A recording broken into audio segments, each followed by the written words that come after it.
একসঙ্গে ধামাকা দিতে চলেছেন সাকিব চঞ্চল। রূপালী পর্দায় বড়সড় ধামাকা দিতে চলেছেন দুই বাংলার জনপ্রিয় অভিনেতা চঞ্চল চৌধুরী এবং ঢালিউড কিংস শাকিব খান। এই দুই জনপ্রিয় সেলিব্রিটিকে এক ফ্রেমে বন্দি করতে চলেছেন জনপ্রিয় পরিচালক রায়হান রাফি। জানা গেছে রায়হান রাফি পরিচালিত নতুন সিনেমা তুফানে খলনায়কের চরিত্রে দেখা যাবে চঞ্চলকে। এই সিনেমা দেবেন শাকিব। এই মুহূর্তে ভারতের কলকাতায় পুরোদমে চলছে সিনেমার শুটিং। পরিচালনা সহ সিনেমার নায়ক ও পুরো টিমকে সেখানে অবস্থান করেছে।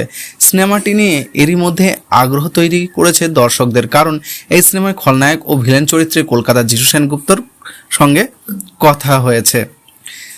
সিনেমার অভিনয় প্রসঙ্গে চঞ্চলকে প্রশ্ন করা হলে অভিনেতা বলেন, কম সময়ের জন্য এই সিনেমা আমাকে দর্শক ভিলেন হিসেবেই দেখবেন।